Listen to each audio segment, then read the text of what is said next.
elektron, ya kan? Ada inti atom, ada muatan positif dan neutron, kemudian ada elektron. Kalau kalian belajar di kimia ya mungkin ya, jadi pasti akan dimulai dari itu, ya. Jadi bagaimana penggambaran atom mulai dari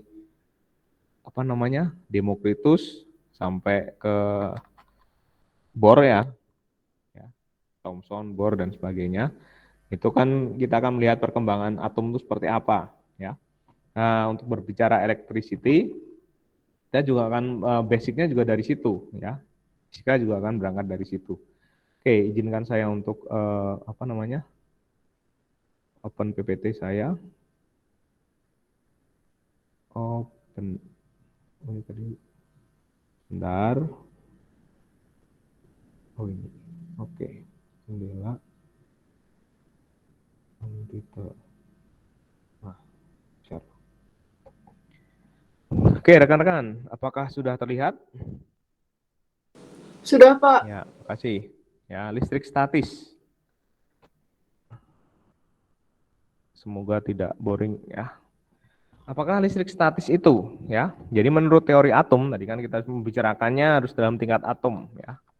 Gaya yang bekerja antara atom dan molekul agar mereka dapat membentuk zat padat atau zat cair adalah gaya listrik ya.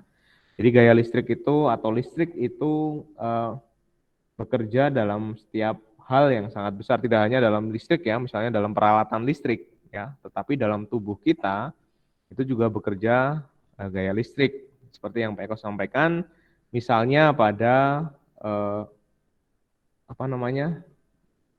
antar saraf ya, hubungannya itu dengan impuls listrik ya, sinyal listrik. Kemudian bagaimana otak ya atau sistem organ otot itu bekerja itu juga karena sinyal listrik ya kan. Pasti selalu ada electricity di sana ya. Oke, kata electricity atau listrik itu berasal dari kata Yunani, elektron, yang berarti ember ya. Ember itu adalah temannya Tayo, bukan ya? Poli ya, temannya Poli ya. Ada yang tahu? Enggak ya. Ember itu adalah damar atau getah pohon yang jika digosok dengan kain itu akan dapat menarik debu atau daun-daun kecil. Peristiwa ini ya, kita sebut dengan istilah listrik statis ya, listrik statis. Jadi sebuah benda akan menjadi bermuatan listrik ketika digosok, ya kan?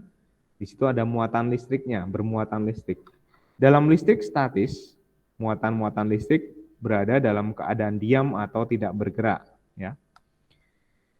Benjamin Franklin yang kemarin kita bahas tuh, dia yang menerbangkan layang-layang gitu ya.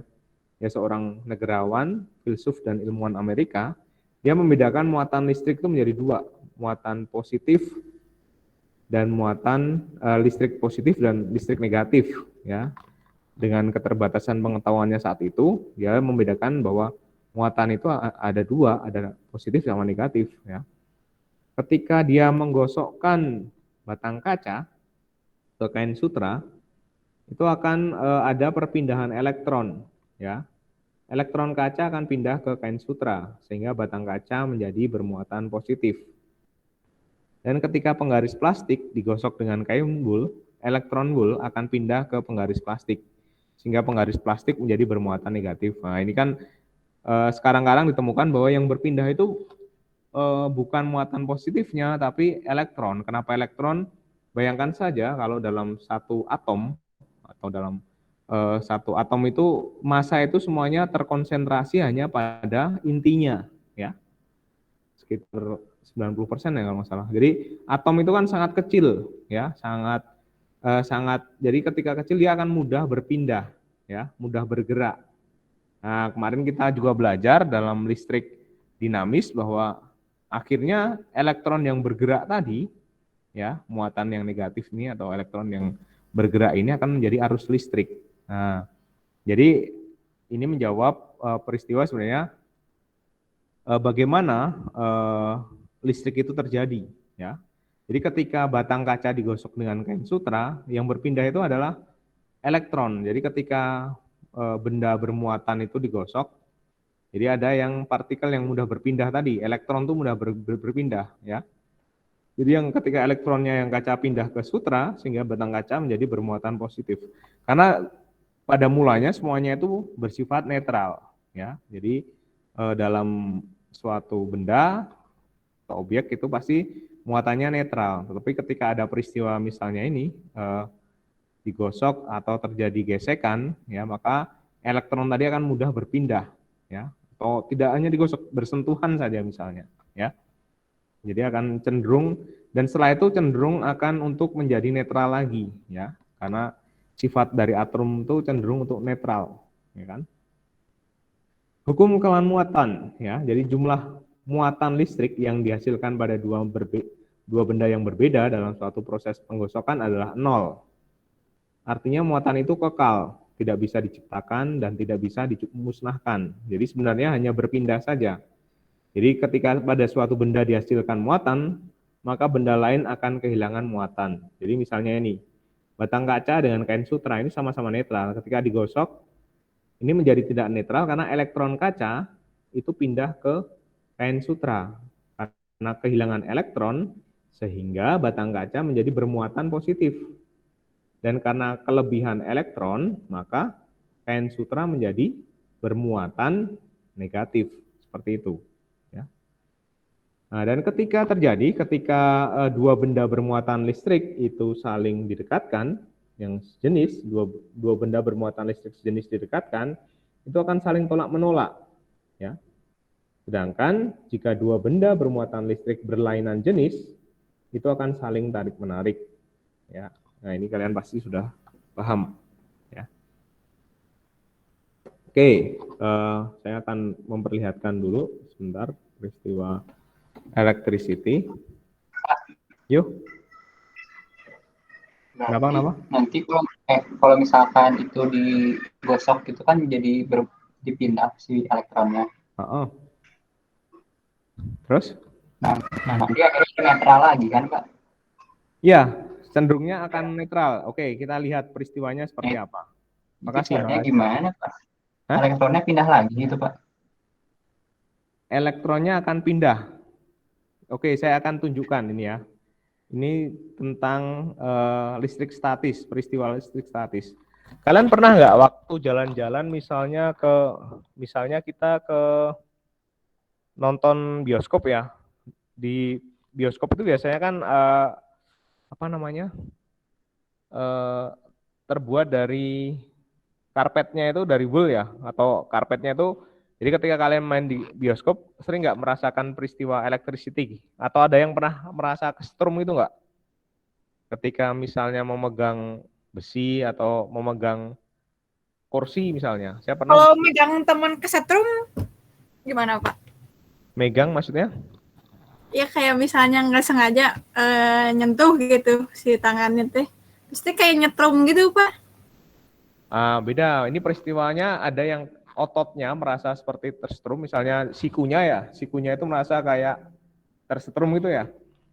Kalau kejeduk Pak? Ya biasa kayak ada reaksi kesetrum itu dari sebenarnya kalau menurut saya itu dari refleks otot sih ya. Tapi kalau peristiwa electricity sendiri itu seperti misalnya kita tuh berjalan di karpet gitu loh, kemudian kita mau megang knob gagang pintu yang terbuat dari besi. Saya waktu itu pernah merasakan ketika saya duduk di kursi yang itu loh, kursi yang ada kursi besi. Kemudian ada waktu mau menggeser itu ada seperti terasa kesetrum gitu loh. Ya. Oke, saya mau menunjukkan ini. Jadi biar kalian punya gambaran tentang ini ya. Namanya John Travolta. Bentar, saya share screen dulu. Ini jendela share.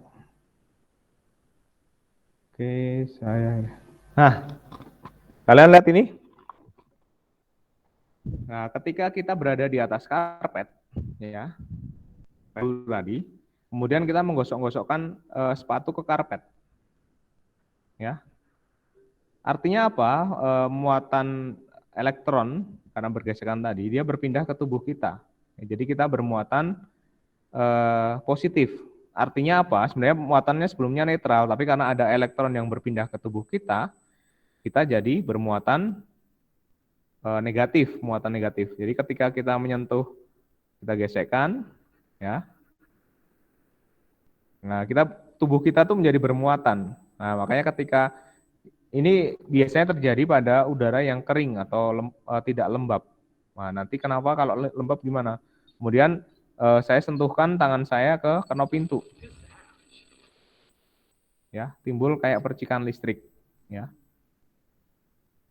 Nah, ini peristiwanya seperti itu. Jadi ketika saya menggosokkan sepatu, ya, cenderung kenapa tadi pertanyaan Aldi, kenapa elektronnya, kenapa tidak netral, ya? Karena di sini dia pakai sepatu, ya, artinya ini mengisolasi, ya, artinya elektron itu tetap di sini, kecuali kalau di sini memang ada kita jalan di tanah atau apa, cenderung kita akan menjadi netral karena bumi akan menetralkan, ya. Kelebihan itu akan ditarik ke bumi, ya. Ini saya. Nah, ini saya akan tunjukkan lagi, misalnya ini peristiwa tentang balon. Ada pernah yang mencoba? Yang terjadi ketika misalnya gini, saya menggosokkan balon ini balon ini kan netral, semuanya netral nih, ya. Saya gosokkan balon ini ke sweater misalnya. Kemudian saya lepaskan balon ini akan menuju ke kalian, ya. Seperti ini. Sebenarnya peristiwanya itu apa sih yang terjadi? Ya, atau kita tempelkan di tembok. Balon itu akan menempel ke tembok. Nanti kalian bisa nyoba peristiwa yang sering kalian praktekkan, misalnya ketika kalian bermain dengan penggaris, ya. Penggaris kalian gosokkan ke rambut, kemudian penggaris itu dapat menarik kertas-kertas kecil, ya. Jadi ketika kamu tempelkan di kertas kecil, kertas itu akan kayak menari, dia bergerak naik turun gitu, ya. Ini sebenarnya peristiwa listrik statis, ya. Nah, ini tadi kenapa ini bisa, ya? Ya. Kenapa bisa nempel lagi? Oke, kalau kita lihat secara cara tadi kita udah belajar tentang muatan, ya. Saya reset dulu. Saya tunjukkan bahwa sebenarnya semuanya itu netral. Semuanya memiliki atom-atom yang netral. Jadi semuanya ada proton dan neutronnya, ya. Ketika saya gosokkan balon ini ke wool, ya. Lihat, perhatikan di sini. Ya. Ada perpindahan elektron dari wool atau dari sweater itu ke balon, ya. Menyebabkan ini kan terisolasi, perhatikan. Kecuali kalau ini misalnya kita hubungkan dengan kawat yang ditanamkan ke bumi, ya tidak akan terjadi seperti ini, ya. Karena kelebihan elektron itu dia akan mengalir ke bumi, sama seperti awan, ya kan? Awan kan awan yang bermuatan positif, kemudian dia pengen menjadi netral, maka dia harus melepaskan muatan itu ke benda yang paling dekat, ya, yang bisa menghantarkan muatan. Salah satunya ke bumi misalnya, makanya bisa terjadi peristiwa kilat seperti yang pernah kita pelajari itu, ya. Nah, ini jadi artinya balon ini menjadi bermuatan negatif, ya. Karena dia berada pada benda yang isolatif atau isolator, atau jadi ketika dia sudah bermuatan, benda ini bermuatan, dia akan sulit melepaskan, ya kan? Tadi nih. Sedangkan sweaternya menjadi bermuatan positif. Nih. Karena elektronnya tadi berpindah, ya. Jadi ini yang disebut dengan hukum kekalahan muatan. Jadi tidak tercipta, tapi muatan itu hanya berpindah saja, ya. Jadi menyebabkan balon ini selalu seperti kayak dilem, ya, atau bisa nempel gitu. Tembok juga, ya, lihat. Nah, jadi positif ini dia akan, kalau tembok kan dia bukan elektronnya kan sulit lepas, ya. Ini kan masih ada di sana, ya. Jadi yang elektron di sini akan berpasangan dengan yang di sini, ya. Karena kecenderungannya tadi positif akan berdekatan, sedangkan ketika positif dan negatif atau berlainan jenis, ketika dia positif dia akan saling berjauhan. Ya, oke, kita coba reset, kita ganti 2 balon misalnya.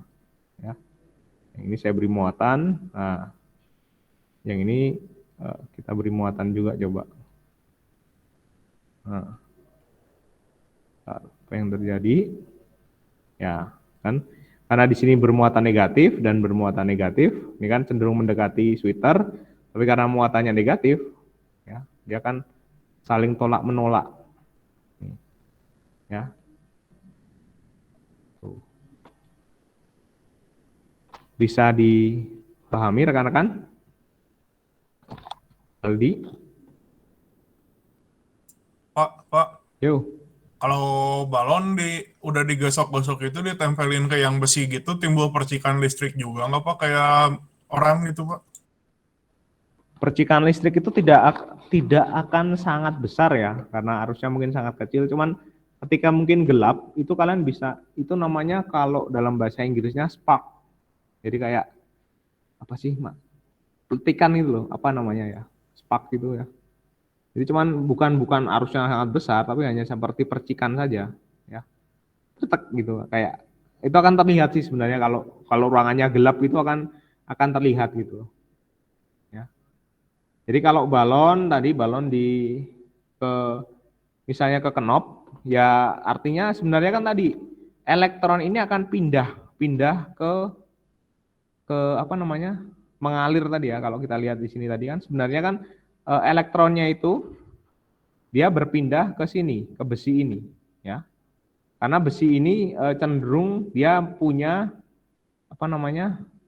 Dia kan konduktor, ya. Kalau dia ke kayu kan sebenarnya netral di kayu tuh. Ya, tapi elektron atomnya kan bukan konduktor ya. Elektronnya kan dia cenderung state ya, atau sulit berpindah. Makanya dia biasanya ketika ke pintu gagang besi dia baru akan berpindah. Gitu. Pak Eko, Hmm. cara supaya balonnya nggak negatif lagi gimana?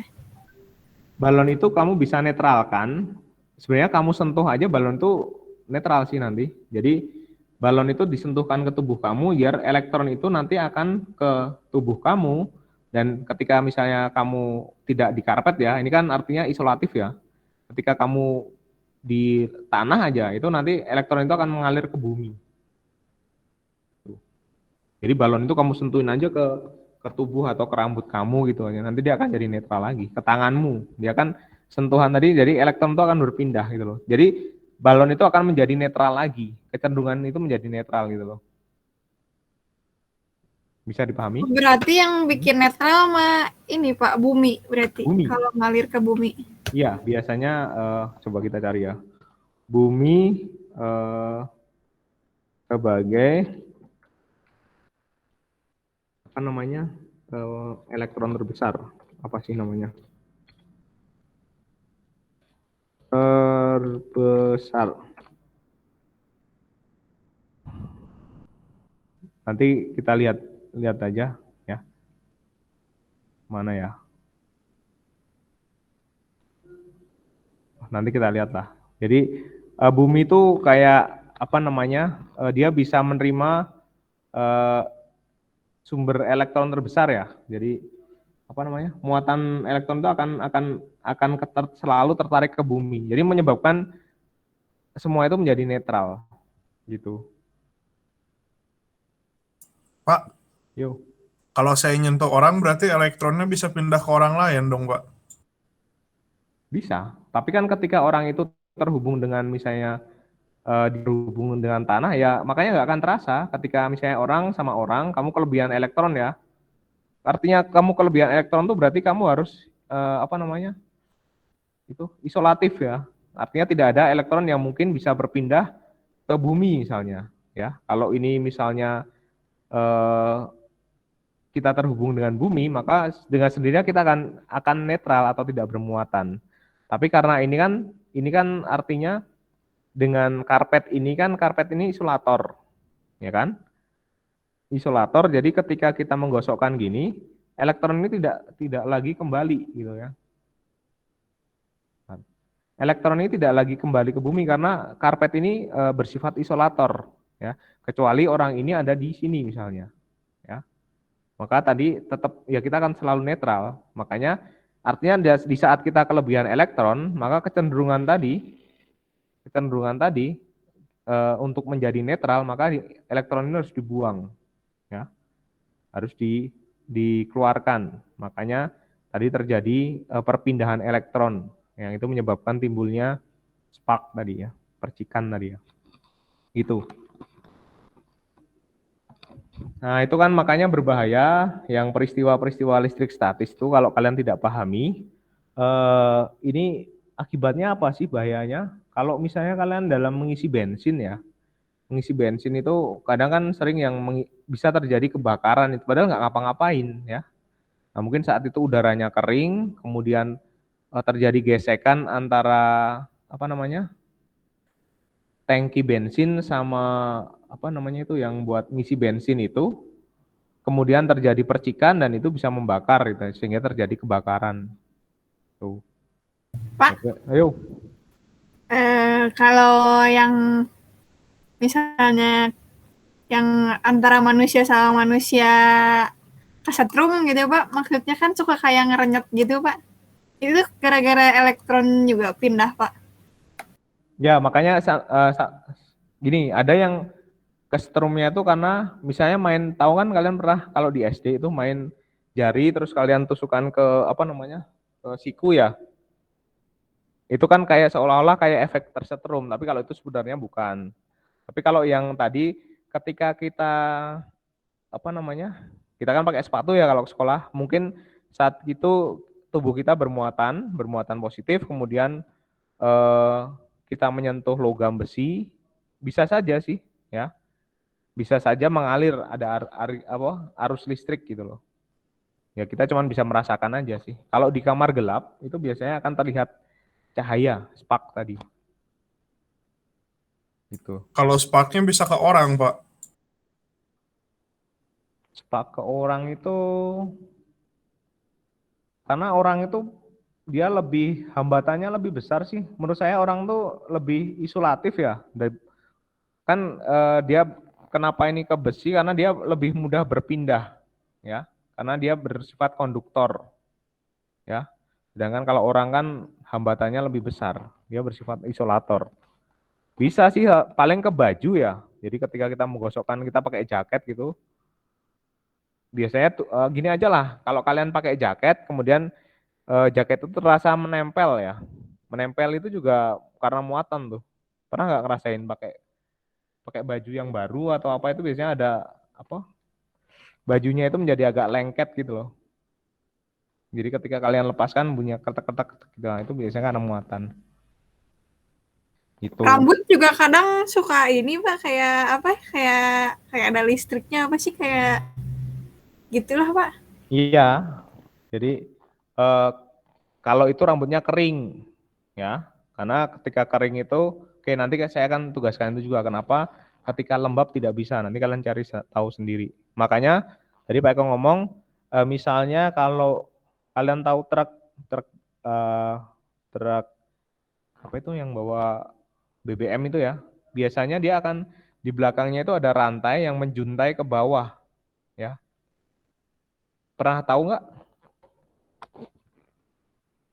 Halo? Baru tahu saya, Pak. Jarang lihat. Rantai truk apa bahan bakar. Ada nggak ya? Nah, biasanya ada truk tangki itu, nih pada truk tangki biasanya dipasangi rantai. Ini gambarnya malah coba kita lihat ada nggak? Nah biasanya di sini tuh ada kawat yang menjuntai gitu di belakang itu. Kalau kalian sering perhatikan di truk-truk pembawa BBM tuh ada rantainya, ya. Ini nggak ada di sini ya. Biasanya ada, itu gunanya untuk apa? Untuk membuang muatan yang berlebih. Nah, jadi di sini itu biasanya dipasang kayak rantai gitu. Di truk bahan bakar tuh ada rantai yang dia ke aspal gitu. Jadi ketika ada kelebihan elektron, ya dia akan terbuang atau mengalir ke bumi, ya. Soalnya kalau tidak ini menjadi bermuatan dan itu bisa menyebabkan kebakaran. Itu Tapi teh, Pak, si Apa? Dela dulu so. itu ngejuntai-juntai di jalan, Pak? Atau ngegesek sama ini atau jadi Iya, baret? gesekan dengan ada yang pernah tahu nggak sih? Ini kalian ada pernah yang tahu kan? Halo? Nanti kalau besinya gesekan terus sama aspal, nanti malah jadi ada percikan gitu, Pak. Bukannya malah bahaya. Enggak. Justru itu untuk membuang muatan di sini. Coba nanti kalau kalian jalan ya, lihatlah. Biasanya di truk itu selalu ada rantai yang menjuntai gitu. Jadi untuk membuang elektron tadi, biar tidak. Soalnya kan kalau truk bahan bakar itu kan dia terbuat dari besi ya. Besi kan konduktor tadi ya. Bayangkan aja itu menjadi bermuatan itu kalau tidak tiba-tiba ada cenderung dia akan untuk membuang muatan kelebihan muatannya tadi. Maka itu bisa bahaya itu, ya. Kalau banyak muatan berpindah itu bisa menimbulkan percikan tadi, ya. Nanti coba kalau ini terlihat nggak ya? Itu namanya apa ya? Rantai. Jadi selalu dipasang kok biasanya tuh. Bentuknya seperti ini. Saya pernah nonton itu. Kalau gambar ada nggak ya? Gambarnya nggak ada ya. Itu sih. Nah ini loh. Tapi gambarnya coba cari aja sih. Jadi selalu ada di belakang tuh biasanya ada rantai yang menjuntai gitu. Jadi itu untuk membuang kelebihan muatan tadi. Itu. Ada lagi yang mau tanya? Rekan-rekan? Halo? Halo? Halo Pak, halo. Nah, oke, saya hentikan presentasi dulu. Oke, saya lanjut lagi ya. Itu peristiwanya. Nah, jadi kita harus lihat peristiwa electricity itu memang harus dalam atom ya. Karena tadi muatan, kita bicara tentang muatan, elektron itu kan lihatnya harus dalam skala atom, mikro ya. Nah, tapi kalau untuk SMA kita juga harus lihat perhitungannya ya. Oke, yang pertama kita akan lihat adalah tentang gaya ya. Ketika muatan listrik itu memberi gaya pada muatan listrik yang lain, makanya terjadi peristiwa bisa saling tarik menarik atau tolak menolak. Berarti ada gaya di situ, ya. Nah, Charles Augustin Coulomb, itu tahun 1700-an sampai 1800-an, ya. Ini perkembangan listrik ya kemarin dari Benjamin Franklin itu menyatakan bahwa gaya tarik atau gaya tolak antara dua muatan listrik sebanding dengan muatan-muatannya dan berbanding terbalik dengan kuadrat jaraknya. Ya. Gaya tersebut dinamakan gaya Coulomb. Ini dengan gaya Coulomb. Nah, jadi ketika dua benda itu saling tarik menarik atau tolak menolak, pasti ada gaya. Besarnya gaya itu sebanding dengan muatan dan berbanding terbalik dengan jarak. Ya. Jadi kalian pasti sudah kenal rumus ini, rumus Coulomb, gaya Coulomb di SMP ya. F sama dengan K, Q1, Q2 per R kuadrat. Di mana F itu gaya Coulomb, K itu adalah konstanta. Ya, konstantannya itu 1/4 pi epsilon 0. Ya. Epsilon 0 itu adalah permitivitas ruang hampa. Besarnya sekitar 8,85 kali 10 pangkat min 12 Coulomb kuadrat per Newton meter kuadrat. Ya, kalau saya masukkan angka ini ke sini, nilainya menjadi sekitar 9 kali 10 pangkat 9 Newton. Ya. Oke. Bentuk persamaan hukum Coulomb di atas itu sama dengan bentuk persamaan gravitasi universal. Ya. Kalau kalian ingat rumus gravitasi pernah kan di kelas 10 ya, Pak Eko pernah menjelaskan ini. Gaya gravitasi itu kan sebanding dengan massa M1, M2 berbanding terbalik dengan jaraknya. Di sini ada G. atau konstanta gravitasi. Hukum ini kan sebanding nih, hukum kuadrat terbalik nih. Jadi berbanding terbalik ya. Ini hampir sama. Ya. Jadi untuk bentuk persamaan hukum Coulomb ini bentuknya sama dengan persamaan gravitasi universal ya. Bedanya apa kalau dengan hukum gravitasi? Dela.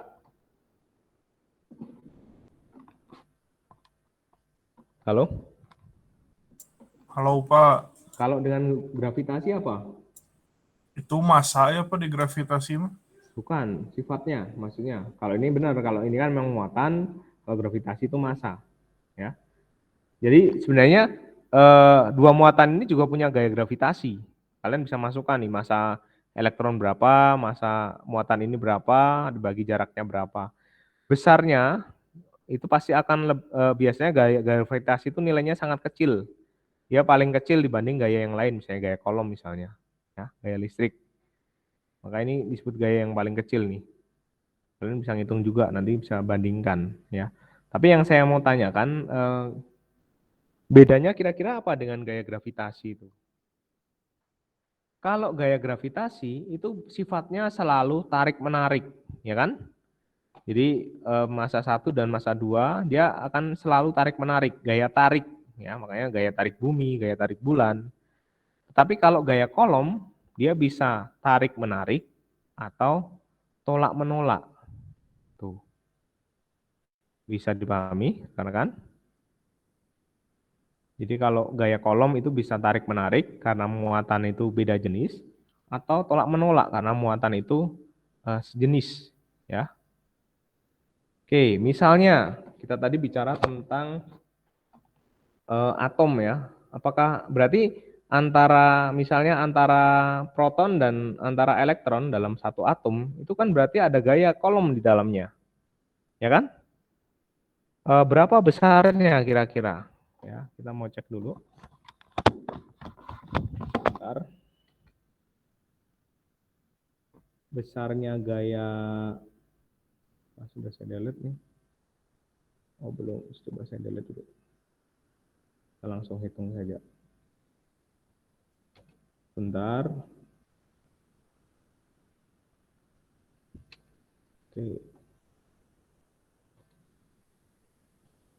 Oke, saya akan tunjukkan.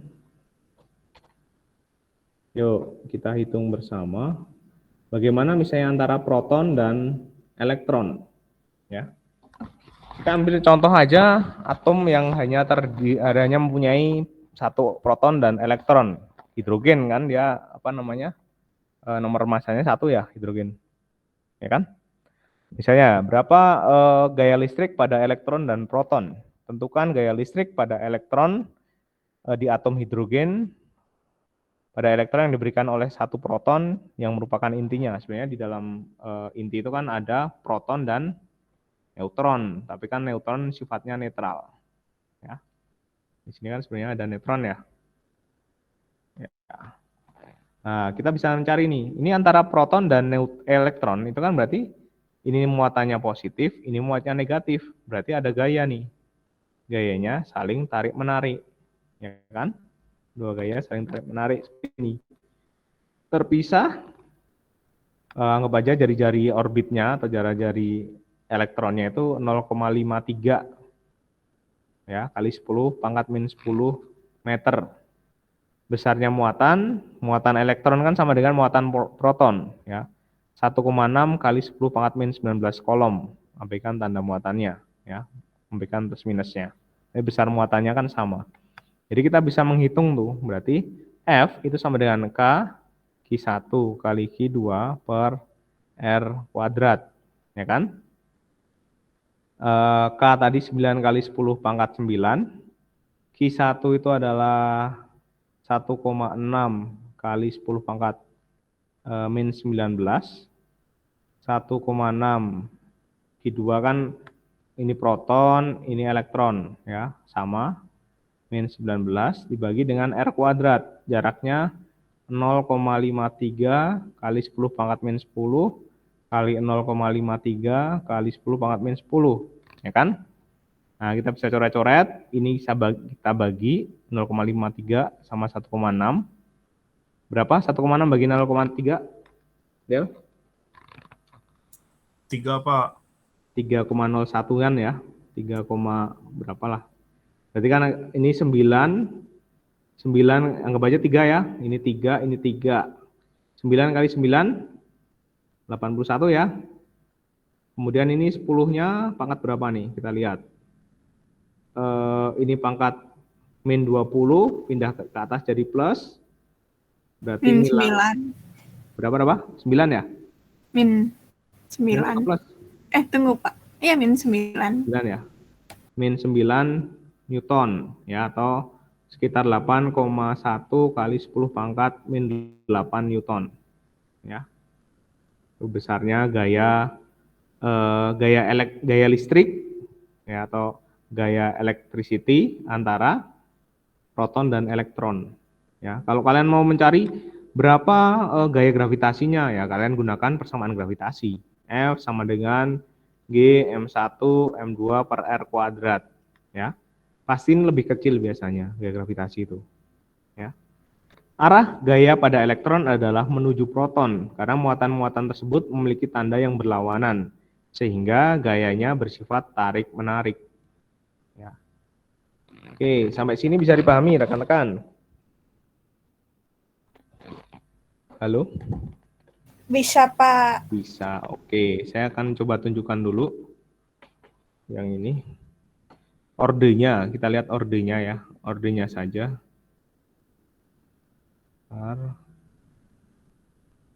Jendela. Share. Oke. Kolom.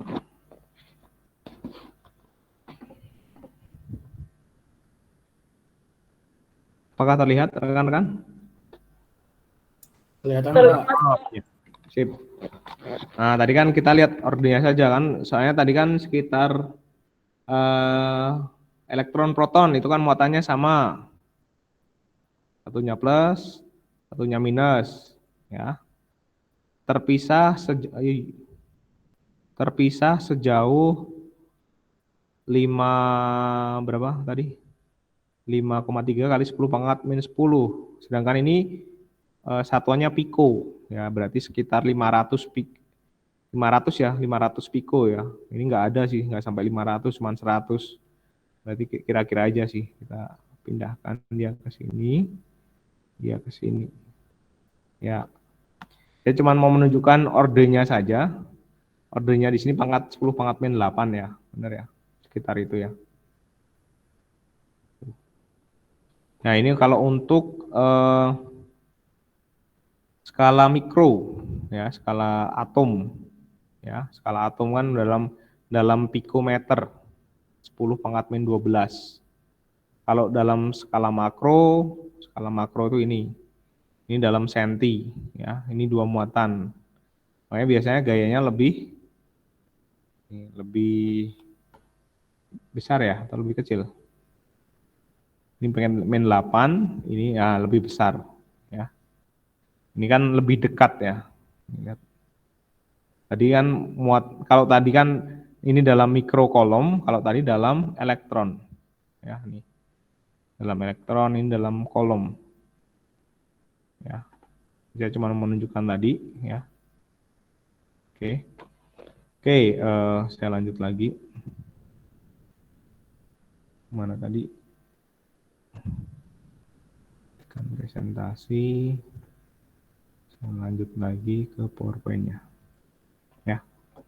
Nah, kita tadi sudah belajar kalau gaya kolom itu seperti gaya gravitasi ya. Jadi pernah ingat nggak? Jadi ketika misalnya ada bulan sama bumi, ya. Kemudian kita akan merasakan gaya gravitasi 0 itu di mana? Ya. Kira-kira letaknya ada di mana? Apakah 1/6 dari bulan jaraknya? Kira-kira biar kita tidak merasakan gaya tarik bulan atau tidak merasakan gaya tarik bumi, ya. Sama kalau ini. Oke, saya next dulu. Nah, misalnya ini. Ada 3 muatan disusun seperti gambar. Tentukan agar muatan 2 kolom bernilai 0. Jadi ada muatan A 4 kolom, muatan B 16 kolom, kemudian di tengah-tengahnya saya berikan muatan 2 kolom, min 2 kolom. Ya. Di mana kira-kira letaknya dari C ini agar dia merasakan gaya kolomnya itu 0. Ya. Oke, kita tinjau dulu. Yuk, kita ingat lagi. Ini sebenarnya sama seperti gaya gravitasi, ya. Cuman ini bisa positif, bisa negatif, bedanya cuman itu, ya. Kita lihat gaya A, ya. Ini ada 2 benda penyebab, A dan C, ya. A dan C itu kan ini positif, ini negatif. Berarti akan saling apa? Tarik menarik atau tolak menolak? Halo. Tarik menarik, berarti kan gayanya seperti ini. Ini gaya ini dan ini gaya ini. Ya. Ini adalah gaya F A karena C. Yang ini F C karena A. Ya, besarnya sama, tapi saling beda arah. Ini kan hukum aksi reaksi ya, kalau kalian ingat. Kemudian antara A dan B. Ini plus, tarik menarik atau tolak menolak? Tolak menolak, berarti A dan B ini kita lihatnya, ini berarti dia ke sana, ini ke sana. Ya. Maka ini kita sebut dengan F A karena B, dan ini F B karena A. Ya. Tuh. Nah, kita bisa lihat juga misalnya antara C dan B. C dan B kan negatif sama positif, saling tarik menarik. Ini adalah F C B, F B C, ya. Agar pada muatan C gaya kolomnya 0, berarti kita lihat hanya C saja, ya. Agar gayanya 0, gaya 0 itu berarti harus gimana? Ingat nggak waktu kita belajar hukum Newton? Kalau ditarik ke kanan 10, ke kiri 10, maka total gayanya berapa? 0. 0. Nah, untuk menciptakan agar gaya kolomnya 0, maka berarti harus sama. FCB harus sama dengan FCA. Atau sigma F itu harus sama dengan 0. Ya, ada gaya apa? Gaya yang ke kanan berarti positif ya. FCB dikurangi gaya yang FCA. Ini saya menggunakan pendekatan hukum Newton, ya. Karena ini sama dengan 0, maka FCB itu akan sama dengan FCA, ya kan? Nah, kita masukkan rumusnya FCB, C ke B, ya kan? Rumusnya pakai K, Q1, Q2 per R kuadrat, ini juga ini kan C dan B ya. C, B, ini adalah C, QA, ya, per R. Di sini RCB, di sini RCA, ya. Ini R-nya kecil aja. Nah, ini kan K-nya sama, kita bisa coret nih. Coret, QC-nya juga sama. Ya, jadi ketemu perbandingan. Tinggal kita masukkan nilainya atau angkanya. Berapa QB muatan di B? 16 ya. 16 kolom. 16. Berapa jarak C ke B? C ke B. Kalau totalnya itu adalah 18 dari A ke C, ya. Kemudian dari A ke B itu 18, A ke C itu X, maka C ke B berapa? 18 kurangi X. Ya kan? Jadi kalau ini totalnya 18, ini X, maka ini 18 kurangi X. Maka RCB dari C ke B itu adalah 18 min X, tapi dikuadratkan. Ya, karena perbandingan kuadrat terbalik. Sedangkan ini QA itu adalah 4. 4 per RCA dari C ke A itu adalah X. Ya. Oke, kita selesaikan, jadikan satu ruas, ini X kuadrat, kuadrat. Ya. Berarti ini jadi X kuadrat per 18 min X kuadrat sama dengan 4/16. Ini ya. Bagaimana ngilangin kuadratnya? Ya kita akar semuanya. Ya. Kita akar semuanya. Ini jadi X. Ini jadi 18 min X. Ini 4 diakar jadi 2 ya. 16 jadi 4. Ya, atau kita sederhanakan. Ini jadi setengah gitu ya. Misalkan tinggal kali silang aja. Berarti 2X sama dengan 18 min X. Pindah ruas 3X sama dengan 18, maka X sama dengan 6 cm. Ya. Jadi dia harus diletakkan di jarak 6 cm agar gaya kolomnya sama dengan 0. Sampai sini bisa dipahami rekan-rekan? Halo? Halo? Bentar Pak, lagi meresapi Pak. Iya Oke. Pak, masih loading Pak, masih loading. Ya. Nah, memang kalau tidak di 6 cm, apakah gayanya 0? Nggak akan ya Pak.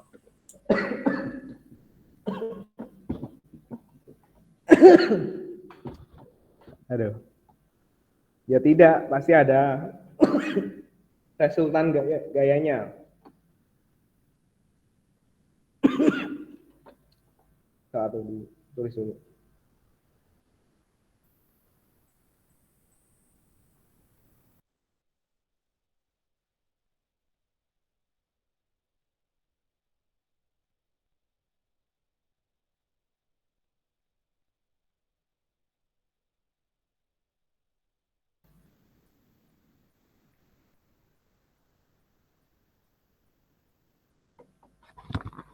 Kalau dia tidak di 6, ya, misalnya di 9 atau di 10, ya kita harus hitung. Berarti di situ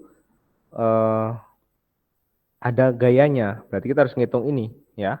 Ada resultan gayanya tidak sama dengan 0. Jadi misalnya terletak di jarak 9 misalnya. Ya kita harus hitung di sini, ya. FCB kurangi FCA. FCB-nya berapa, FCA-nya berapa. Nanti akan ada resultan gayanya. Itu adalah besar gaya kolom yang dirasakan. Tergantung nanti arahnya kemana, ke kanan atau ke kiri. Kalau ke kiri lebih besar ke kiri berarti dia negatif. Kalau lebih besar ke kanan berarti nanti hasilnya positif. Gitu. Bisa dipahami ya rekan-rekan? Jadi Pak, kayak kenapa? jadi kalau dari negatif mau dijadiin positif juga bisa dong Pak, atau enggak? Negatif mau maksudnya gimana?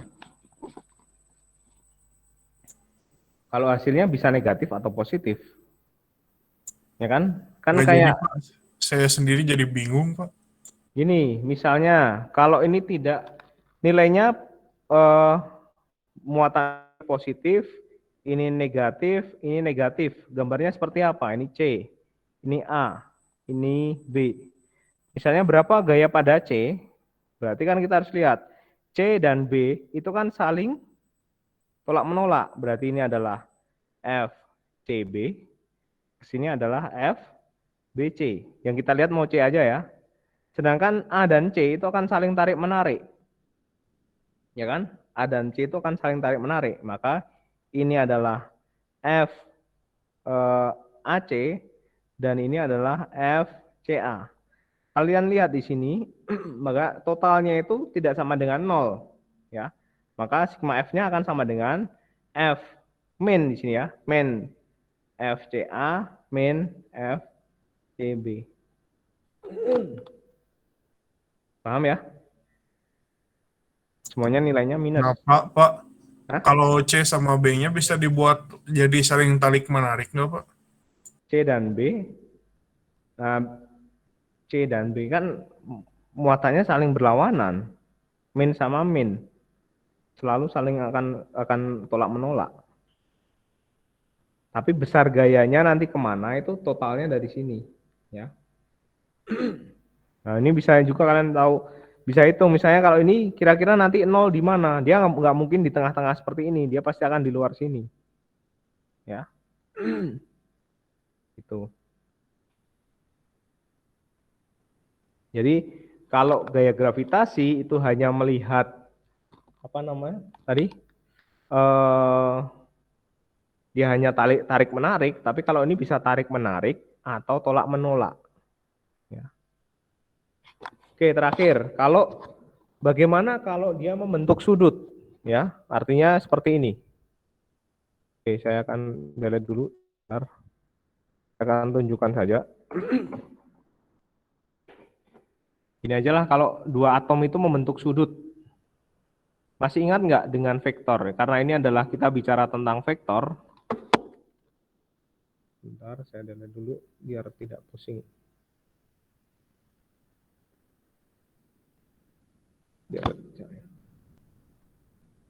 Oke. Nah, nih misalnya. Nah, ada atom nih. Nah, atomnya seperti ini. Tentukan resultan gaya pada muatan plus Q yang kecil. Ada gambar berikut. Di sini ada dua muatan, tapi dia membentuk sudut nih. Ada alfa, ya. Kemudian berapa besarnya gayanya, ya. Maka kita harus lihat dengan vektor. Pertama kan antara plus dan plus, yang kecil sama ini, maka gayanya kan saling berlawanan. Dia ke sana, yang ini ke sini, ya. Sedangkan dengan yang ini dia kan plus minus. Ke sini, dia ke sini. Ya. Kalau kita namakan ini F1, ini F2, maka berapa besar resultannya? Kita harus ingat lagi vektor. Ya. Kalau ini ada F1, kemudian ini adalah F2, sudutnya alfa. Bila masih ingat nggak rumusnya? Untuk mencari besar F resultannya, pakai rumus apa? Yang apa sih Pak? Yang trapesium itu Ya. bukan? R sama dengan? Ada satu. Nggak tahu Pak, lupa. FR kuadrat sama dengan F1 kuadrat plus F2 kuadrat plus 2F1 kali F2 kali cos alfa misalnya. Ya, kalau ini kan membentuk sudut ya. Nih. Misalnya kan kita mau lihat yang di main key, berapa gayanya, resultan gayanya. Berarti ini kan ke sini, kemudian ini main sama plus, tarik menarik ya. Nah, ini sudutnya, berarti sama nanti bentuknya gini. Ini F1 misalnya, ini F2, maka resultannya berapa. Kalau yang ini kan ke sini, yang ini tarik menarik ke sini. Berarti gambarnya ini ke sini, misalnya F1, kemudian ini ke sini, F2, ini alfanya. Jadi bisa dicari sudutnya berapa. Ya. Oke, kita masih ketemu ya. Besok kita latihan aja lah. Hari ini sampai ini dulu.